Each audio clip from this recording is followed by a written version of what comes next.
नमस्कार। शुभकामनाएं, आशीर्वाद। मैं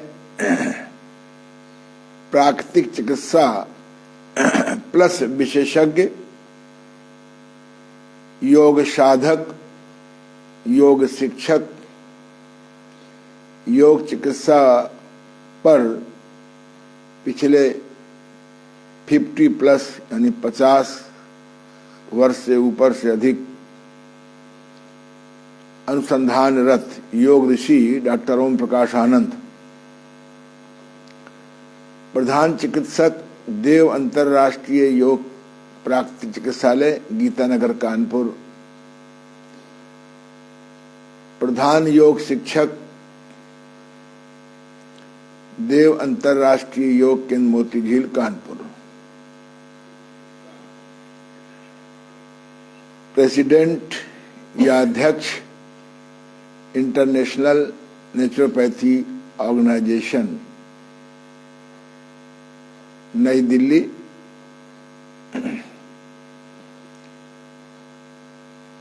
वर्तमान में INO अर्थात इंटरनेशनल नेचुरोपैथी ऑर्गेनाइजेशन से मुझे एक प्यार भरा आदेश मिला है जो NIN के माध्यम से रोग मुक्त भारत अभियान शुरू किया गया है। उसमें मुझे विशेष कार्य दिया गया है।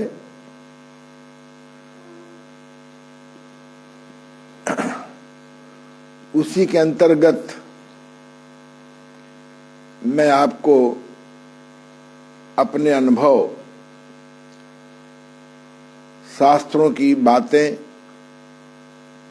देश काल परिस्थितियों के अनुसार से संशोधित करके प्रस्तुत करता रहता हूं।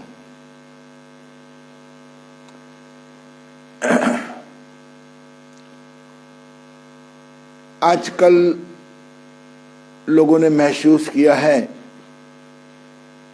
कि अगर हम बीमार नहीं होना चाहते तो योग विद्या का सहारा लेना चाहिए, किंतु अगर हमने योग विद्या को पूर्णता में नहीं समझा तो जिस लक्ष्य के लिए आप योग साधना करते हैं वो नहीं प्राप्त होगी। इसीलिए मैंने योग विद्या को 3 भागों में बांट दिया है। योग साधना, जिसके द्वारा हम मन, बुद्धि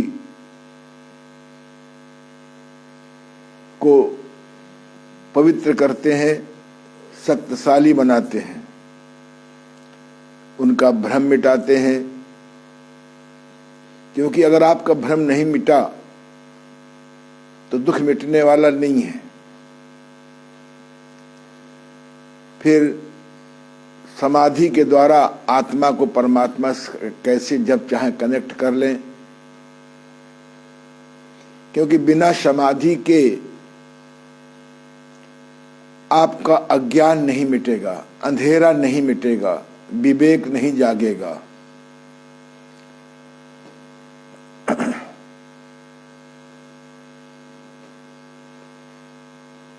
योग साधना उतनी ही जरूरी है जितना रोकथाम योग यानी प्रिवेंटिव योगा, जिसके अंदर योगासन, प्राणायाम, मुद्रा, बंध, रिलैक्सेशन, विश्रामिक ध्यान आता है।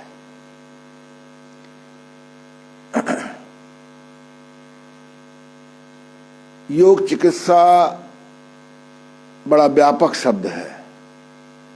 योग चिकित्सा में मैंने लगभग 10 पद्धतियों का मिश्रण बनाया है, कंपाउंड बनाया है। इसलिए मैं प्राकृतिक चिकित्सा प्लस बोलता हूं। जो हमारी मूल प्राकृतिक चिकित्सा है उसमें 5 महातत्वों से चिकित्सा करते हैं। मिट्टी द्वारा चिकित्सा, पानी द्वारा चिकित्सा, धूप द्वारा चिकित्सा, हवा द्वारा चिकित्सा और आकाश माने अवकाश, अवकाश माने उपवास द्वारा चिकित्सा। जब प्राकृतिक चिकित्सा के महान समर्थक श्री, जिन्हें हम राष्ट्रपिता के नाम से पुकारते हैं, राष्ट्रपिता महात्मा गांधी जी ने कहा कि इन 5 महातत्वों से जो हम चिकित्सा लेंगे इससे हमारा भौतिक शरीर सुखी हो जाएगा, पर अगर भौतिक शरीर की बीमारी का कारण हमारा मन है, हमारी कुबुद्धि है, हमारा भ्रम है, हमारी नास्तिकता है, हमारी भौतिक जगत के प्रति लोभ है बढ़ाने में, हमारे मानसिक विकार हैं, काम, क्रोध, लोभ, मोह, अहंकार, ईर्ष्या, द्वेष, घृणा, निंदा, परदोष दर्शन, तो हम स्वस्थ होने के बाद भी प्राकृतिक चिकित्सा में पुनः अस्वस्थ हो जाते हैं, बीमार हो जाते हैं। इसलिए उन्होंने एक महतत्व चिकित्सा जोड़ी, महतत्व चिकित्सा। इसके अंदर ध्यान, दान, सत्संग, भजन, कीर्तन आदि जितनी बातें आध्यात्म में हैं, जितनी बातें योग साधना में आती हैं, सब महतत्व चिकित्सा के अंतर्गत उन्होंने शामिल किया। आज से लगभग 20-22 साल पहले जब सूर्या फाउंडेशन के सर्वे सर्वा जयप्रकाश अग्रवाल जी ने एक अपना संकल्प बताया कि मैं चाहता हूं कि जन जन में प्राकृतिक चिकित्सा कैसे फैले, हम लोगों ने कई बार मीटिंग की, अंत में उसका नाम रखा इंटरनेशनल नेचुरोपैथी ऑर्गेनाइजेशन। इसमें गांधी जी का महत्व ज्ञान भी जोड़ा गया। इसको नाम नहीं रखा गया योग प्राकृतिक, इंटरनेशनल योग प्राकृतिक चिकित्सा ऑर्गेनाइजेशन नहीं रखा गया, क्योंकि महतत्व चिकित्सा में तो योग स्वयं आ गया। और योग के 3 पार्ट हैं, रोकथाम योग, योग साधना योग और चिकित्सा योग। चिकित्सा योग, योग माने होता है जोड़, योग माने होता है सकारात्मक जोड़, योग माने होता है सात्विक चिकित्साएं, सात्विक भोजन, सात्विक व्यायाम, सात्विक आदि। इसलिए क्योंकि सही जानकारी न होने से लोग बाग प्राकृतिक चिकित्सा में 5 चिकित्सा पद्धतियों में फंसे रहते हैं। तो इसलिए एक पुस्तक है, श्री गंगा प्रसाद गौड़ नाहर जो लखनऊ निवासी थे उत्तर प्रदेश के, उन्होंने पुस्तक लिखी थी प्राकृतिक आयुर्विज्ञान, जिसको हमारे अनुज डॉक्टर राकेश जिंदल जी ने दोबारा छपवा दिया है। भूल से गंगा प्रसाद गौड़ नाहर का नाम छूट गया है। इस मंच के माध्यम से मैं उनसे सुझाव देता हूं कि लेखक का सब कुछ छीन लीजिए, उसका नाम न छीनिए, वही तो उसके अंदर एक सकारात्मक आसक्ति होती है। बहुत अद्भुत किताब लिखी, किताबें मेरे पास कम से कम 20 किताबें अलग अलग लेखकों की हैं, नेचुरोपैथी की बड़ी किताबों में, पर उन्होंने जिस प्रकार से लिखा है, महतत्व चिकित्सा को जोड़ा है, उसका तीनों पोर्शन बहुत अच्छा है। प्राकृतिक चिकित्सा दर्शन, प्राकृतिक चिकित्सा सिद्धांत और प्राकृतिक चिकित्सा चिकित्सा। तो हम लोग ये पुस्तक जरूर पढ़ें, हमारे से मंगवा सकते हैं। प्राकृतिक चिकित्सा आयुर्विज्ञान, ये किताब मुझे सन 1970 में धन्वंतरी पत्रिका के माध्यम से मेरे घर में आई थी। उसी के पढ़ने के बाद मुझे ज्ञान हुआ कि बीमारियां जड़ से ठीक होंगी प्राकृतिक चिकित्सा प्लस महतत्व चिकित्सा अथवा प्राकृतिक चिकित्सा प्लस से। तो इसीलिए गांधी जी ने कहा था आजादी के बाद कि मेरी अब 125 वर्ष जीने की इच्छा है और शेष जीवन प्राकृतिक चिकित्सा के प्रचार प्रसार में लगाना चाहता हूं, क्योंकि ये जो औषधि विज्ञान है, चाहे आधुनिक अंग्रेजी चिकित्सा पद्धति हो और चाहे प्राचीन औषधि प्रधान आयुर्वेद हो, ये दोनों बीमारियों को शांत कर देती हैं या दबा देती हैं, जड़ से ठीक नहीं कर सकती हैं। मैं स्वयं आज से 50+ पूर्व ऐसा बीमार पड़ा कि सब पद्धतियां फेल हो गई, लेकिन कूने प्राकृतिक चिकित्सा से मैं स्वस्थ हो गया और मैं पिछले 50+ से रोग मुक्त हूं, तन के तो खास तौर से। कल मैं ऐसे ही बैठा था, एक चौपाई सुनी, पढ़ी, देखी। बिन सत्संग विवेक न होई, राम कृपा बिन सुलभ न सोई। मेरा इस चौपाई से मतभेद है। राम की कृपा के बिना सत्संग नहीं मिलेगा और सत्संग के बिना विवेक नहीं जागेगा। किस उद्देश्य से लिखी गई, लेकिन ये लाइन मुझे पलायनवादिता सिखाती है, भाग्यवादिता सिखाती है। फिर तो आदमी इंतजार करता रहे कि राम की कृपा होगी, पता नहीं कब होगी, इस जन्म में होगी, अगले जन्म में होगी, नहीं होगी। मैंने इस चौपाई में थोड़ा परिवर्तन किया। बिन सत्संग विवेक न होई, अब पुरुषार्थ बिन सुलभ न सोई। भगवान राम ने स्वयं पुरुषार्थ किया, पुरुषार्थ के द्वारा ही राक्षस रावण को मार सके। उस समय कोई मनुष्य ने उनका साथ नहीं दिया, रावण के भय से, राक्षसों के भय से, आतंकवादियों के भय से। तब उन्होंने बानरों को, भीलों, भालुओं को आदि इन लोगों को जोड़ा। अच्छा है जोड़ा। भगवान राम को मालूम था आदमी इकट्ठे, एक तो आदमी इकट्ठे नहीं होंगे, इकट्ठे होंगे जब सोने की लंका के पास जाएंगे तो दल बदल लेंगे। क्यों बिटिया रानी, नहीं दल बदल लेंगे? हाँ, सोने का लंका देख करके सब रावण की ओर चले जाते हैं, जैसे वर्तमान में हो रहा है। जो पार्टी जीत रही वहां से लोग दल बदल रहे हैं।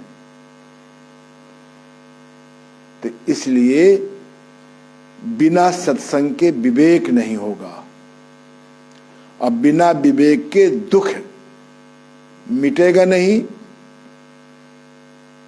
दुख की स्वीकृति नहीं होगी। कभी कभी दुख नहीं मिटता, उसकी स्वीकृति कर लेते हैं कि इस जन्म में हमने इसको सताया होगा, ये हमें सता रहा है। अच्छा है, तो बिन सत्संग विवेक न हो, ये राम कृपा नहीं, पुरुषार्थ बिन सुलभ न सोई। मैं इस बात को फिर दोहरा दूं, हमारे कबीर बहुत बड़े संत हुए हैं, उन्हें काला अक्षर भैंस बराबर थे, पर जितना वो विवेकपूर्ण भजन, विवेकपूर्ण दोहा लिख गए हैं, एक एक दोहे पे आदमी पीएचडी कर सकता है। जब उनको मालूम हुआ कि काशी में मरने से स्वर्ग मिलता है और मगहर में मरने से नरक मिलता है, उन्होंने काशी छोड़ दिया। बोले मैं मगहर में मरूंगा, अगर काशी में मरा तो मेरा क्या पुरुषार्थ, और मगहर में मरे। मैं स्वयं देखने गया और 120 वर्ष तक स्वस्थ और जीवित रहे, और उन्होंने वो शरीर को छोड़ा, उन्होंने मरे नहीं, आईसीयू में नहीं भर्ती हुए, वेंटिलेटर में नहीं भर्ती हुए, कैंसर से नहीं मरे, डायबिटीज से नहीं मरे, ब्लड प्रेशर से नहीं मरे। जब हिंदू मुसलमान दोनों लड़ने लगे कि नहीं ये मेरे हैं वो मेरे हैं, तो उन्होंने योग बल से अपने शरीर को ही ब्रह्मांड में गायब कर लिया। तो कबीर दास जी ने पुरुषार्थ किया, राम ने पुरुषार्थ किया, बुद्ध ने पुरुषार्थ किया। जिन्होंने पुरुषार्थ नहीं किया कि शरीर कैसे स्वस्थ रहे, मन कैसे सकारात्मक हो, आत्मा परमात्मा से कैसे मिले, हमारी पारिवारिक समस्याएं कैसे कमजोर हों, हम कम पैसे में अधिक सुखी कैसे हों, ये सब पुरुषार्थ के अंदर आता है। खोला, सब पुरुषार्थ के अंदर आता है। उधर से चाहे रोकथाम योग साधना हो, चाहे मन बुद्धि आत्मा को जगाने वाली योग साधना हो, और चाहे योग चिकित्सा या प्राकृतिक चिकित्सा प्लस हो, बिना पुरुषार्थ के आप न सुखी हो पाएंगे, न आनंदित हो पाएंगे, और न ही आपका दुख कमजोर होगा। दैहिक, दैविक, भौतिक, तापा, ये 3 प्रकार के दुख होते हैं। आहार विहार की गड़बड़ी से, बेहोशी में दवाइयां खाने से देह के रोग होते हैं, और मन को पवित्र न करने से, प्रज्ञा बुद्धि न जगाने से, भ्रम न मिटाने से मानसिक रोग होते हैं। और जो भौतिक कष्ट होते हैं, इस पर शोध कार्य हो रहा है। बाढ़ आ जाना, कोरोना आ जाना, आग लग जाना, एक्सीडेंट हो जाना, ये सब भौतिक ताप है। कहते हैं, कुछ लोग मानते हैं ईश्वर है, कुछ लोग मानते हैं ईश्वर नहीं है। जिन्होंने 100% श्रद्धा रखी कि ईश्वर है, वे भौतिक कष्टों में भी, प्राकृतिक कष्टों में भी उन्हें अदृश्य जगत ने अद्भुत सहायता करी है। मेरे पास इसकी लंबी लिस्ट है, मेरी स्वयं की अपने कई अनुभव हैं। दूसरे हैं नास्तिक, जो ईश्वर को नहीं मानते, केवल पुरुषार्थ को मानते हैं। अगर वो 100% नास्तिक हैं, तो उन्होंने भी जीवन में पुरुषार्थ के द्वारा बहुत समाज की सेवा की है। मैं तो आस्तिक भी हूं, नास्तिक भी हूं। पुरुषार्थ में मैं नास्तिक हूं, जो फल प्राप्त होता है उसको स्वीकार कर लेता हूं तो मैं आस्तिक हो गया। जब तक मुझे इच्छित फल प्राप्त नहीं होता है मैं पुरुषार्थ करता रहूंगा। प्रत्येक बार जो फल मिलेगा उसको स्वीकार करता रहूंगा। जो मेरा लक्ष्य है वो पूरा हो रहा है, नहीं भी पूरा होता तो मैं अगले जन्म में फिर यही कार्य आगे बढ़ाता, क्योंकि अंतमति सोई गति। तो ये भ्रम मिटा दीजिए कि राम की कृपा होगी तब आपका विवेक जागेगा। गायत्री मंत्र केवल पढ़ते रहेंगे तो विवेक जाग जाएगा, नहीं, गायत्री मंत्र के साथ आपको साधना करनी पड़ेगी। श्री राम शर्मा आचार्य जी की एक पुस्तक है, विश्व का अनोखा आदमी, जिन्होंने छोटी सी उम्र में 70+ तक 3200 किताबें लिखी हैं। 3200 किताबें, यहां एक पन्ना आदमी नहीं लिख पाता। उन्होंने किताब लिखी है गायत्री महायज्ञ या गायत्री साधना, 3 भागों में लिखी। सब कुछ लिखा है, भोजन कैसा हो, चिकित्सा कैसी हो, साधना कैसी हो, दिनचर्या कैसी हो। अद्भुत किताब है। सन 84 के आसपास जब मैं गया था दोबारा महाराज जी से मिलने, वहां मैंने इस किताब को खरीदी थी। उन्होंने कहा था, बेटा ओम प्रकाश ये किताब ले लो, ले लेना स्टॉल से, पैसे ना हो तो मैं मंगवा दूं। मैंने कहा नहीं, भगवान की बड़ी कृपा है, मेरी जेब में है। तो इसलिए केवल ओम भूर्भुवः स्वः तत्सवितुर्वरेण्यं भर्गो देवस्य धीमहि धियो यो नः प्रचोदयात् कहने मात्र से अल्प विवेक जागेगा। पूर्ण विवेक जागने के लिए आपको शोधन क्रियाएं करनी पड़ेंगी। नेति, बस्ती, नवली, धौती, त्राटक, कपाल शोधन, संग प्रक्षालन, उचित योगासन, प्राणायाम, ध्यान योग, सत्संग। अन्यथा भगवान बुद्ध ने कहा है सर्वम दुखम, सर्वम दुखम। इस संसार में हर सुख अंत में दुख में निश्चित बदल जाता है। कोई फल पक गया है, उसको आप भोग नहीं करेंगे, उसको सुखा करके बीज निकाल के दोबारा नहीं बोएंगे तो वह फल पकने के बाद कीड़े से भर जाएगा। इसलिए हर सुख दुख में बदल ही जाता है यदि हमने विवेक नहीं जगाया।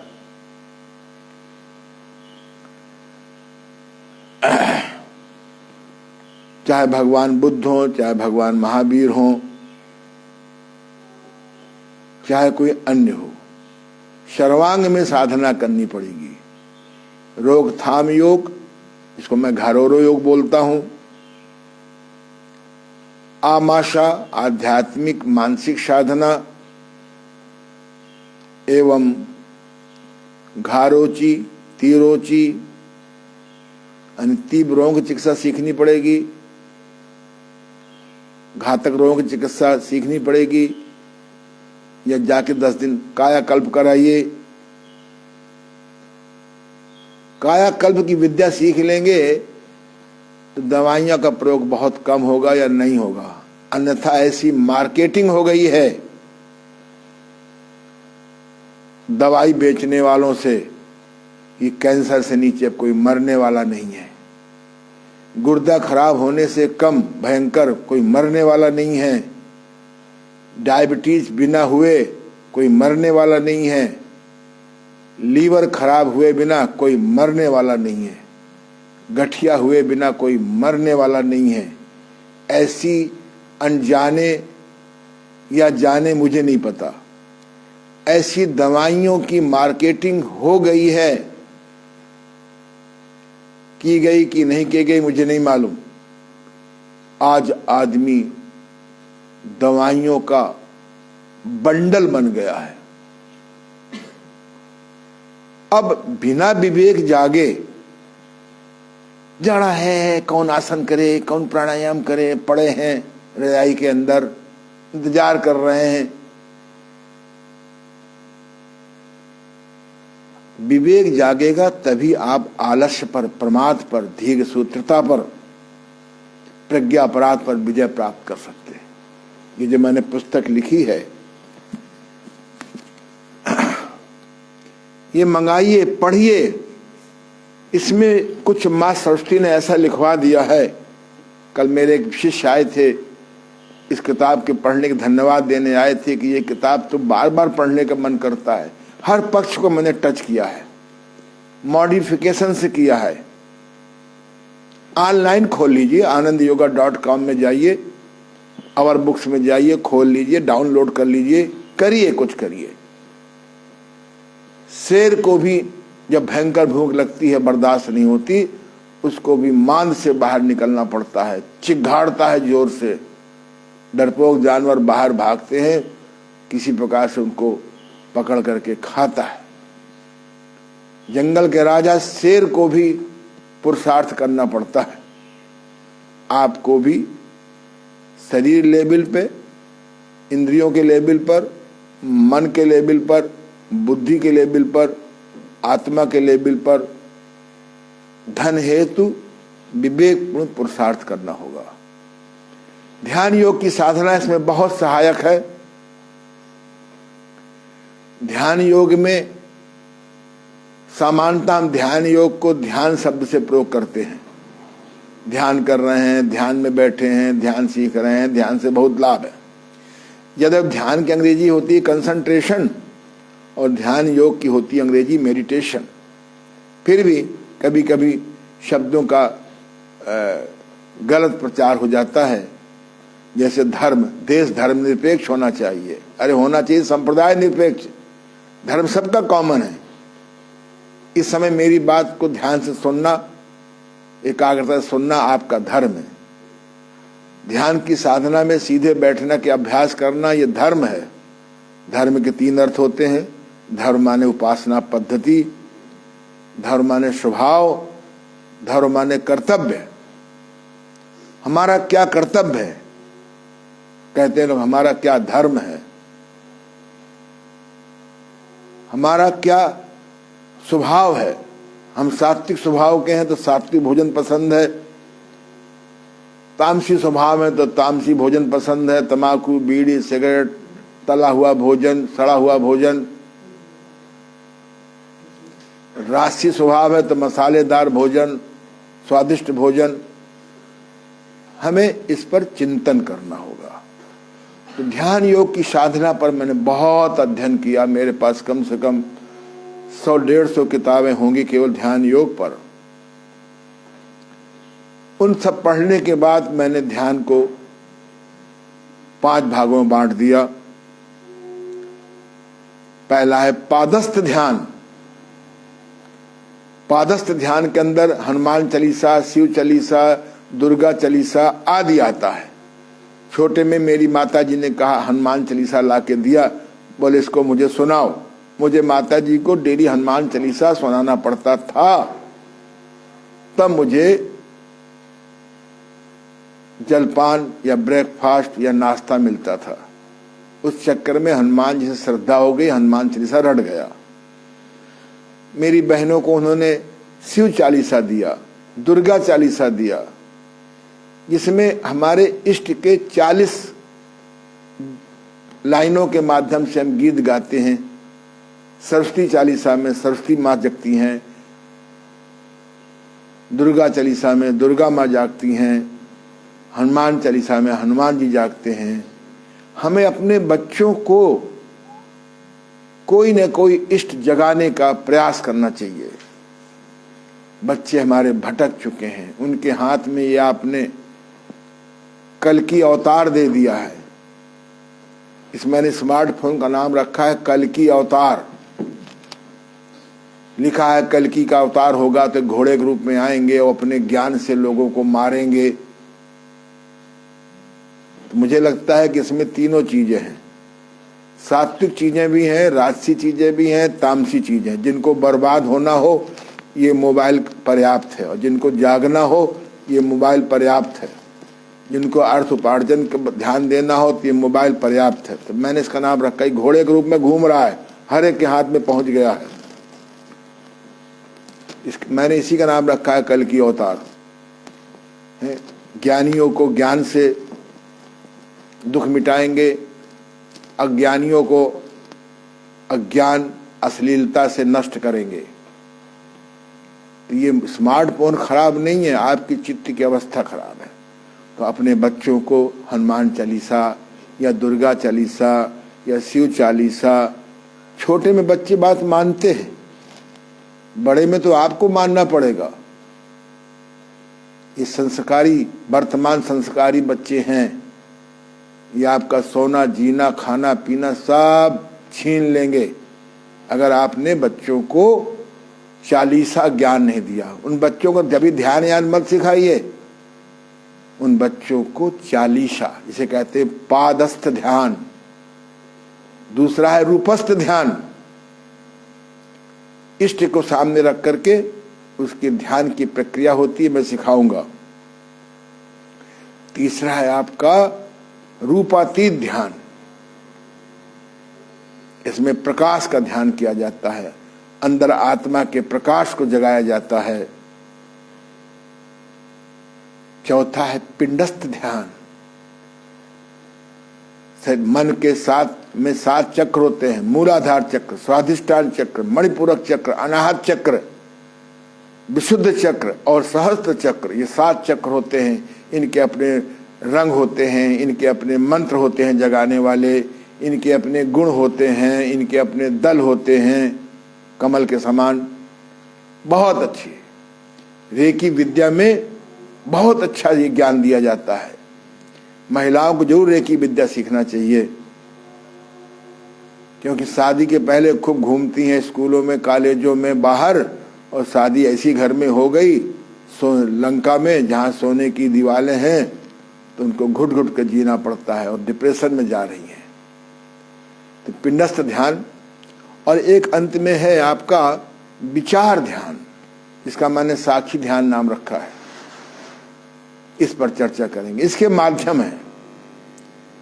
माध्यम है ये जिनके पास पैसा हो वो क्रिस्टल माला ले लें 108। पर क्रिस्टल माला में यह है कि उसको लगभग रोज चार्ज करना पड़ता है। अगर उसकी चार्जिंग खत्म तो काम नहीं करता। बहुत लंबा विषय है ये। अगर इस मोबाइल की चार्जिंग खत्म हो जाएगी तो फिर ये मोबाइल काम नहीं करेगा।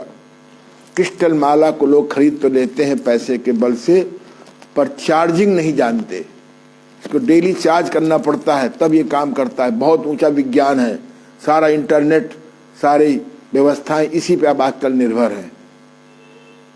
मेरे मित्र डॉक्टर MP सिंह कनाडा में साथ के पढ़े हुए 4 कंपनी के डायरेक्टर हैं। उसी क्रिस्टल की चिप्स बनाए जाते हैं, उनमें फीड किया जाता है विचारों का। और दूसरा है आपका रुद्राक्ष माला। इसके बारे में बहुत शास्त्रों में लिखा है। 1 मुखी, 2 मुखी, 3 मुखी, 4 मुखी, 5 मुखी, 6 मुखी, 7 मुखी, 8 मुखी, 9 मुखी। मुझे इसका विशेष ज्ञान नहीं है, पर जिनके पास मध्यम पैसा है उनको ये रुद्राक्ष की माला प्रयोग करना चाहिए। लेकिन इसको भी जगाना पड़ेगा। ये कैसे हम माला को जगावें, कैसे हम मूर्ति को जगावें, ये सब आपको वर्तमान में रेकी विद्या में सिखाया जाता है। तीसरा है तुलसी की माला। सबसे सस्ती, इसे कोई चार्ज नहीं करना पड़ता। ये तुलसी की माला हरदम चार्ज से भरी होती है। तभी तो तुलसी माँ कहा गया है। तुलसी माँ कहा गया है, गंगा माँ कहा गया है, गायत्री माँ कहा गया है, दुर्गा माँ कहा गया है, पृथ्वी माँ कहा गया है, गाय माँ कहा गया है। एक अपनी माँ होती जिसकी हम 9 महीना पेट में रहते हैं। ये 7 माताएं हमारी भारतीय संस्कृति की आधार थीं। इन 7 माओं को हमने विकृत कर दिया, अपमान करते हैं। दुख का बहुत बड़ा कारण है कि हम इन माताओं का सदुपयोग नहीं कर पा रहे हैं। ये तुलसी की माला है, इसमें चार्ज भी नहीं करना। किस जमाने में हमने 1 रुपए खरीदी है, आजकल सुनते हैं 50 रुपए की आती है। कुछ नहीं है। 50 साल में 1 रुपए का 50 गुना तो आमदनी बढ़ी गई है। जब आमदनी बढ़ गई है तो उसी अनुपात में उसका मूल्य बढ़ गया। क्यों भाई बताओ है? हमें याद है कि हम 3 रुपया 2 रुपए में मजदूरी में हमारे यहाँ लोग काम करते थे बचपन में। आज 300 में 400 के बीच में करते हैं। चिल्ला है महंगाई महंगाई महंगाई। घर में पहले बोरा नहीं होता था, आज गरीब घर में भी फ्रिज है कि नहीं है? महंगाई महंगाई। पैसा कमाओ बैंक में रखाओ, पैसा कमाओ बैंक में रखाओ। निकालना ना पड़े, ना निकालना पड़े, ना देना पड़े, ना घटे तो मरो जाके, मैं क्या करूं? ऐसे इकट्ठा करते रहो अगली पीढ़ी को बर्बाद करने के लिए। तो इसलिए इस माला का, ये माला है। कुछ लोग कहते हैं जो माला पहनी जाती है उससे जपते नहीं है, और जो जपी जाती है उसे पहनते नहीं है। इस पर मैं कुछ नहीं बोलूंगा, कुछ कारण होंगे, मैं उस विषय से ज्यादा नहीं। लेकिन मैं तो जो माला पहनता हूं, मौका पड़ने पर वही निकाल के जप कर लेता हूं। हो सकता है मैं गलत कर रहा हूं, लेकिन मैं चूंकि गलत नहीं मानता हूं तो गलत नहीं है। ये माला 108 की है। आजकल कोई माला जपता है तो बोले बुढ़ा हो गया है। हमने इसको 108 की जगह पर 54 की बना दिया है। बच्चों के लिए जो ध्यान सीखने आते हैं विद्यार्थी कोचिंग मंडी के, उनको मैंने 28 की बना दिया है। 27 माला, छोटी सी माला बना दी, पैसे भी कम लगते हैं उनको। और 27 दूना 54 है बेटे, 54 दूना 108। क्योंकि बच्चे हैं, हंसते हैं। कोई अगर आप माला जपता, दूसरे बच्चे हंसते जो नहीं जानते। इस माला से कुछ मन ठहर जाता है। कहते हैं आप जिस शब्द को बार बार दोहराएंगे वो चेतन मन से अवचेतन मन में चला जाएगा। अवचेतन मन एक उपजाऊ खेत है। कॉन्शियस माइंड से सबकॉन्शियस माइंड में चला जाएगा, और सबकॉन्शियस माइंड एक उपजाऊ खेत है, वैसे ही फसल उगेगी। हम इस माला के द्वारा केवल राम राम राम राम राम राम राम राम, अगर आपका राम इष्ट है, और कृष्ण अगर इष्ट है, कृष्ण कृष्ण कृष्ण कृष्ण कृष्ण कृष्ण कृष्ण कृष्ण। अगर आपका शिव इष्ट है, शिव शिव शिव शिव शिव शिव। कुछ दिन बोल के बोलेंगे, उसके बाद फिर होठों से, फिर मन में रटें जपें डूबे, बोल के कहना, फिर होठों से कहना, और फिर डूब के कहना, मन से कहना। तो हम अपने ईश्वर के नाम को, इससे सहारा रहता है कि हमने 28 बार किया, 27 बार किया, कि 54 बार किया, कि 108 बार किया। एक सहारा रहता है। हाँ भाई, हमको 3 माला जपना है, 5 माला जपना है, 7 माला जपना है। इससे हमारा मन पवित्र होता है, मन शांत होता है, हमारा इष्ट धीमे धीमे जाग जाता है, और जब चाहते हैं बुला लेते हैं। मैंने माँ सरस्वती को जगाया है। बचपन में मुझे एक संत ने बताया, तो इसलिए मैं एक बार कुछ चीज पढ़ लेता हूँ, मुझे याद हो जाती है। कल मैंने एक फोन किया अपनी शिष्या को 40-20 साल बाद। मैंने कहा आपके पिताजी बीडी अग्रवाल जी का क्या हाल है? बोले नहीं, बीडी अग्रवाल, बीडी जैन। 20 साल पहले मैं उनसे हैदराबाद मिला था, वहां के मेयर थे। आज वो करीबन 91 साल के हैं, स्वास्थ्य बिल्कुल ठीक है। 20 साल बाद मुझे याद आया कि भाई बीडी अग्रवाल, चलो अग्रवाल जैन का अंतर नहीं है, एकदम आपकी याददाश्त अच्छी हो जाएगी। तो ये जो भी शिव हो, वाहेगुरु वाहेगुरु वाहेगुरु वाहेगुरु, आंख बंद करके वाहेगुरु वाहेगुरु, बीच में आंख खोल भी लीजिए, कहीं आपका बगल में कोई सामान ना उठा ले जाए। वाहेगुरु वाहेगुरु वाहेगुरु वाहेगुरु, या खुदा या खुदा या खुदा या खुदा, जो भी आपका इष्ट, जिससे आपको शक्ति मिलती हो, प्रेरणा मिलती हो, आप उसको करें। इसे कहते हैं नाम जप। ऐसे ही मान लो आपको गायत्री मंत्र करना है 26 बार 27 बार, ओम भूर्भुवः स्वः तत्सवितुर्वरेण्यं भर्गो देवस्य धीमहि धियो यो नः प्रचोदयात्। अगला पोर बढ़ा दीजिए, ओम भूर्भुवः स्वः तत्सवितुर्वरेण्यं भर्गो देवस्य धीमहि धियो यो नः प्रचोदयात्। ओम भूर्भुवः स्वः तत्सवितुर्वरेण्यं भर्गो देवस्य धीमहि धियो यो नः प्रचोदयात्। आप 27 बार करिए, 54 बार करिए, 108 बार करिए, 2 माला करिए, सुबह शाम करिए। इससे आपका मन अंतर्मुखी होगा, मन आपका पवित्र होगा। जो उसके अंदर भावना आप डालेंगे उसकी उपलब्धि होगी। कहते हैं गायत्री मंत्र के जपने से सद्बुद्धि आती है, राम के जपने से पुरुषार्थ आता है, कृष्ण के जपने से विवेक बुद्धि आती है। जैसे हमारे देश में भाजपा में श्री अटल बिहारी वाजपेयी राम थे, बेचारे एक सीट, एक विधायक या एमपी नहीं बेचारे अपने पास बुला पाए। हमारे वर्तमान नरेंद्र मोदी जी कृष्ण हैं, पूरी की पूरी सरकारें बदल डालते हैं, वो कृष्ण के उपासक है ना। तो मैं एक थोड़ी मजाक नहीं कर रहा हूँ, बड़ा गंभीर विषय।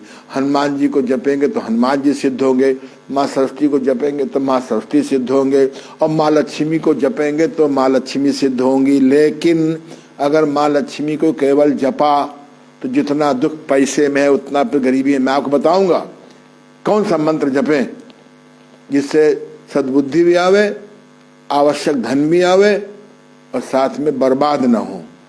ये सब मंत्र योग में आता है। इसी प्रकार से मान लीजिए आपको गुस्सा बहुत आता है, उसको शांत करना है, तो आप इसी माला का प्रयोग करिए। ईश्वर की कृपा से बोलिए, क्रोध की परिस्थितियों में भी मैं शांति बनाए रखता हूँ। क्रोध की परिस्थितियों में भी, झुंझलाहट की परिस्थितियों में भी, मनचाहा न होने पर भी मैं शांति बनाए रखता हूँ। इसको आप 10 बार कहें, 20 बार कहें, 50 बार कहें, 100 बार कहें, देखिए 3-4 दिन में आपका क्रोध कमजोर हो जाएगा। मेरी तम्बाकू नहीं छूट रही, मेरी शराब नहीं छूट रही, छूटेगी भी नहीं, क्योंकि अवचेतन मन में चली गई है वो संस्कार उसका। आप कहें ईश्वर की कृपा से अब तम्बाकू सामने आ जाने पर भी उसकी खाने की इच्छा ही नहीं होती। ईश्वर की कृपा से तम्बाकू सामने आ जाने पर भी उसके खाने की अब इच्छा ही नहीं होती। जब इसको बार बार दोहराएंगे, बार बार दोहराएंगे, बार बार जपेंगे, आप देखिए 3-4 तम्बाकू छूट जाएगी, शराब छूट जाएगी, बेविचार छूट जाएगी, ताकतूकी छूट जाएगी। आप जिस चीज को चाहते हैं, आप चाहे इष्ट के माध्यम से करें, चाहे मंत्र के माध्यम से करें, चाहे इस प्रकार के ऑटो सजेशन के द्वारा करें। आप जब बार बार दोहराएंगे, मैं दुखी हूं, मैं दुखी हूं, मैं दुखी हूं, मेरा कोई नहीं, मेरा कोई नहीं है, मेरा कोई नहीं, अब तो मैं डूब गया, अब तो मैं डूब गया, अब तो मैं डूब गया, तो फिर आप कोई बचा नहीं पाएगा आपको। क्योंकि शब्द ब्रह्म है, शब्द ब्रह्म है, विचार सृष्टि के बीज है। आपकी श्रद्धा और भावना जो बार बार डालते हैं वो खाद पानी है। बहुत बड़ा खेल है। शब्द ब्रह्म है, विचार सृष्टि के बीज हैं। आपका ये भावना, बार बार दोहराना, ये खाद पानी है, खाद पानी है। हम तो कभी उठ नहीं पाएंगे, हम तो कभी उठ नहीं पाएंगे, घर में लड़की पैदा हो गई है, चप्पलें खिंच जाएंगी बर ढूंढते ढूंढते।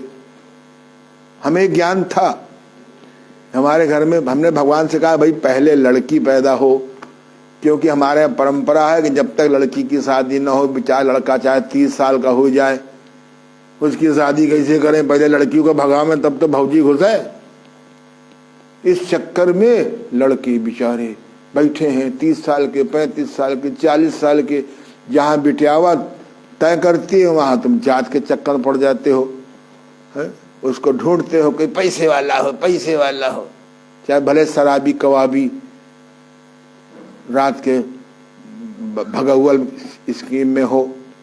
इसलिए हमने कहा प्रथम बेटी हुई हमारी सन 79 में, हमने खुशियां मनाई, हमने थाली बजाई, क्योंकि लड़की होने में थाली नहीं बजती है हमारे यहाँ। हमने खुशियां मनाई। अरे बोले आप क्या, तो लड़की हुई? तो हमने कहा भैया लड़की हुई तो हमने कहा हमें तो कहीं जाना नहीं पड़ेगा, घर बैठे दामाद आवेगा या मिल जाएगा, हमें कोई कष्ट नहीं। हमें नहीं चप्पलें घिसी, क्यों हमें विश्वास था कि जब लड़की है तो कहीं न कहीं भगवान ने लड़का भी बनाया होगा, उसको हम क्या ढूंढे, परमात्मा ने खुद भेज दिया। इसलिए आज चप्पलें घिस जाएंगे, चप्पलें घिस जाएंगी, चप्पलें घिस जाएंगी, तो घिसे चप्पलें। हम लोग निगेटिव थॉट डेवलप करते हैं, निगेटिव थॉट डेवलप करते हैं, शंकाओं से भरे हुए हैं, भय से भरे हुए हैं। तो इसलिए आप जो है कोई भी हो, मैं आपको करीबन 30 मंत्र बताऊंगा। शराब कैसे छूटे, जिससे गुस्सा हो गए क्षमा नहीं कर रहे हैं, ना करो क्षमा, खाइयां बढ़ जाएंगी। एक बार हमसे किसी ने पूछा साहब ये तलाक तलाक तलाक के बारे में क्या कहना, हमने कहा इसकी जरूरतें नहीं है। जब वो तलाक तलाक ताक तलाक बोले तब मध्य प्रदेश में पत्नी तलाक तलाक तलाक 3 बार मार दे। हमने सेक्स आर्गन का नाम रखा है मध्य प्रदेश, जो सबको सत्यानाश किया है खुराफात में है। हमने कहा 3 बार तलाक तलाक तलाक कर देगी तो न मुकदमा होगा न भागेगा, चोट लग जाएगी, चुम्बक चिकित्सा मालूम नहीं होती, साला चोट जो है कि परेशान रहेगा। अभी परसों हमारे पास फोन आया बेटे का कि हमसे खैर कम बात होती है, पत्नी से, मतलब कहा मम्मी बेटा वो ज्ञान गिर गया है तो उसको गुम्मा पड़ गया है, क्या करे। तो कहा तुम चुम्बक लग दो, रात भर चुम्बक रखा नहीं तो साउथ पोल। सवेरे हमने पूछा बेटे क्या हाल है, बोले पापा बिल्कुल ठीक हो गया। अरे चुम्बक चिकित्सा सीख लो तो पेन किलर नहीं खाना पड़ेगा, सूजन नहीं होनी पड़ेगी, बड़े बड़े ठीक हो जाएंगे, तो किडनी नहीं खराब होगी। सकल पदार्थ हैं जगमाही और कर्म ही ना नर पावत नहीं। बेटा ठीक हो गया, डॉक्टर के पास जाते, ये लगाओ वो लगाओ, ये ठीक है, डॉक्टर अपना काम करेगा जो उसने सिखाया गया है। इसलिए इस माले का, ये माला कहीं 2000 की मिलती, इसकी बड़ी वैल्यू होती। आनंद जी की मिलने की फीस कहीं 2000 रुपया होती है, 6 महीने में नंबर देता हूँ, यहाँ लाइन लगी रहती, इजीली मिल जाता हूँ है। अगर सोना चांद लोहे के भाव कर दो, लोहा सोने के भाव कर दो, तो लोग सोना बाहर गलियों में डाल देंगे, लोहा उठाए उठाए धरेंगे। आपकी वैल्यू तो केवल एक निगेटिव मार्केटिंग से है। ये तुलसी की माला सबसे बढ़िया, पैसा भी कम खर्च होता है, क्यों मैं बताऊं, 20 रुपए में 50 रुपए में मिल जाती है। रुद्राक्ष की माला लोगे 1 मुखी 2 मुखी 10 मुखी के चक्कर में 1000 रुपया खर्चा हो जाएगा, जगाना अलग पड़ेगा। और कृष्ण माला तो और महंगी होती है। लेकिन यत्र आया है तत्र जाना है, जैसे पैसा कमाते हो वैसे भगवान निकलवा देता है। सबसे बढ़िया तुलसी की माला आप ऐसे यहाँ पहन लीजिए, क्योंकि सोच ऐसे माला रखिए। इस माले को आप, इसकी थैलियां आती हैं, हर संप्रदाय में इस माले का महत्व है? ऐसे अपना करिए। ईश्वर की प्रेरणा से मैं उन सभी को क्षमा करता हूं जिनके कारण कभी भी मेरा मन दुख गया है। ईश्वर की प्रेरणा से मैं, मान लो आप पत्नी हो, पति को क्षमा करती हूँ जिसने मेरा कल दिल दुखा दिया है। ये दिल तो दुखेंगे ही, पत्नी पत्नी को दुखाएगी, पति पत्नी दुखाएगा, बेटा दुखाएगा, बाप दुखाएगा, क्योंकि हम लोग दुख उत्पादक हैं, दुख प्रेषक हैं, जाने अनजाने। क्यों बिटिया रानी, सही बात है ना? आप नहीं क्षमा करोगे, खाइयां बढ़ जाएंगी, परिवार टूट जाएगा। दूसरा कोई बदल के लाओगे, पति या पत्नी, तो क्या उससे झगड़ा नहीं होएगा? अरे पत्नी माने जो पति पे तनी रहे, हस्बैंड माने जो पत्नी को हंसने का मौका ना दे, हंसने में सहायता ना करे, और पैसा कमाए कि तुम्हें घुमाने ले जाए, बड़ी आफत। इसलिए भैया ये तुलसीदास जी ने लिखा है, उन्होंने एक दोहा भी लिखा है कि माँ कर का मल का छोड़ करके नहीं। मेरे गुरुदेव कहते थे मन का ना हो तो मन का घुमा, मन का होने लगेगा। अरे वाह, क्या गजब की बात करते थे। मन का ना हो तो मन के घुमा, मन का होने लगेगा। मन का ना हो, हमारी इच्छा के अनुसार ना हो, ये मन का कहलाता है, ये मन के कहलाते हैं। मन का ना हो तो मन के घुमा, मन का होने लगेगा। कहते हैं शब्द ब्रह्म है, जो बात बार बार दोहराओगे चेतन मन से अचेतन मन में चली जाएगी, और फिर वही सृष्टि हो जाएगी, है? वही सृष्टि हो जाएगी।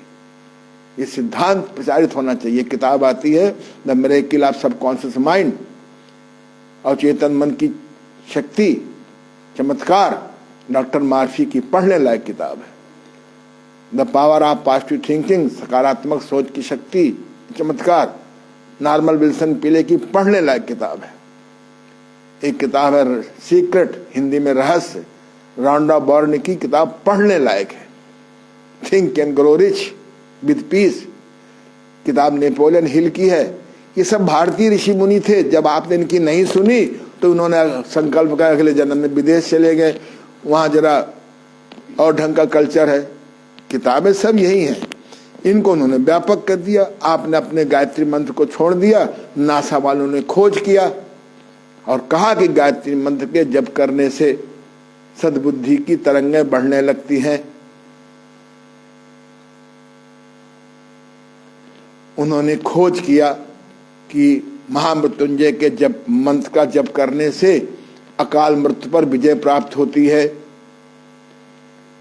उन्होंने खोज किया कि ओ में समय थोड़ा, माँ में समय लंबा देने से हमारी सकारात्मकता बढ़ने लगती है। हम नकारात्मकता में भी सकारात्मक ढूंढ लेते हैं। सीढ़ियाँ ऊपर से नीचे लाती है, नकारात्मकता है। सीढ़ियाँ नीचे से ऊपर ले जाती है, सकारात्मकता है। आधा गिलास खाली है, नेगेटिविटी है, नकारात्मकता है। आधा गिलास भरा है, ये सकारात्मकता है। ईश्वर मेरे साथ है, ईश्वर मेरे साथ है, हर मेरी समस्या को हल करेगा। हल करेगा, डाउट करोगे तो डिले कर देगा, बहुत डाउट करोगे तो नहीं हल होगी। सकल पदार्थ हैं जगमाही, साधना ही नर पावत नहीं। आज मैंने आपको बहुत नवीन बातें दी हैं, देता रहूँगा। जैसे आप लोग धन एकत्र करने में समय लगाया है, जगह जगह हर शहर में प्लाट खरीदे हैं, अपार्टमेंट खरीदे हैं। मेरे एक बहुत परिचित आए थे योग सीखने, उनके 28 जगह अफसर बने, 28 जगह उनके अपार्टमेंट थे। बच्चे बेचारे इकट्ठा करे करे परेशान हैं, और मेरे पास सीखने आए। खाने में बहुत कंजूस थे। हम कहते अनार का जूस पियो। एक दिन बैठे चल रहे थे, चलते चलते पृथ्वी में समा गए, गिर गए। जब तक उठाया गाड़ी बिठाया ले गया, तब तक भगवान को प्रिय हो गए। ले ना दान ना दशांश निकालते थे। आय का दशांश, भोजन का चतुर्थांश 24 घंटे में 1 घंटे प्राप्त योग्यता को वितरण करो और अपने अज्ञान को मिटाओ साधना के द्वारा। देखिए प्रभु की बड़ी कृपा होगी। अगर नहीं हो रही है तो जरूर कोई ना कोई आपके पिछले साधना में कमी है या पिछला प्रारब्ध है, उसको भी काटना है। इस चलिए, तो आज हम लोगों ने लगभग 55 मिनट और पता भी नहीं चला 5 मिनट कैसे हो गए। मैं तो आपको 3 घंटे पढ़ाता रहूँगा, आप टट्टी पेशाब बात भूल जाएंगे, पर भूलिए नहीं, निपट के बैठिए। तो आइए आज हम लोग कल आगे बढ़ाएंगे धीरे धीरे। सीधे बैठ जाइए, ऐसे बैठ जाइए, चाहे ऐसे बैठ जाइए, चाहे ऐसे बैठ जाइए। ये प्रार्थना मुद्रा है और आप ओम ध्वनि करेंगे हम लोग 5 मिनट। श्वास को भरें, ओ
श्वास भरिए गहरा।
मन में भाव रखिए, इस ओम ध्वनि में जब हम ओम में समय थोड़ा लेते हैं, माँ में समय लंबा देते हैं, हमारे पेट का व्यायाम हो जाता है, पेट अंदर जाता है, फेफड़े हमारे खाली हो जाते हैं, मस्तिष्क में गुंजार होती है, हमारा मस्तिष्क विकार रहित होने लगता है, स्थूल विकार रहित होने लगता है, हमारे फेफड़ों से गंदी हवा निकल जाती है, फेफड़े सिकुड़ते हैं, फिर जब माँ के बाद सांस लेते हैं तो उसमें गहरा सांस भरता है।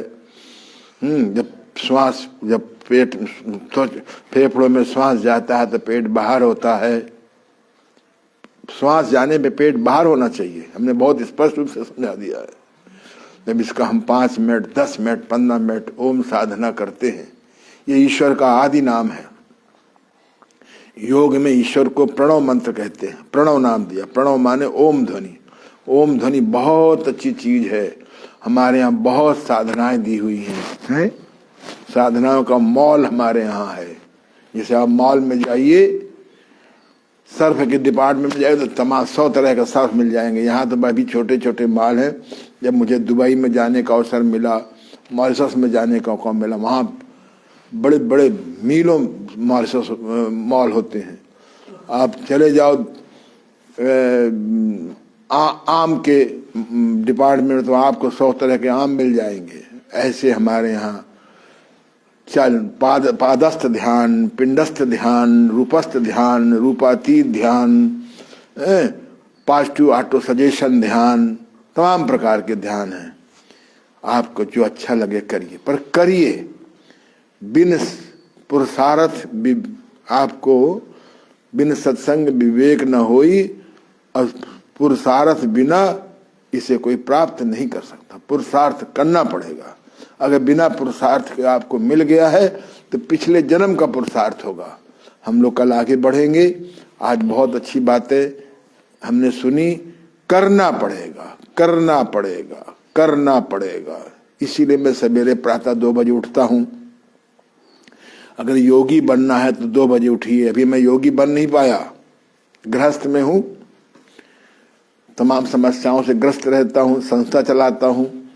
इसमें तमाम समस्याएं हैं, हल भी होती हैं, कभी देर में हल होती हैं, कभी इमीडिएट हल होती हैं।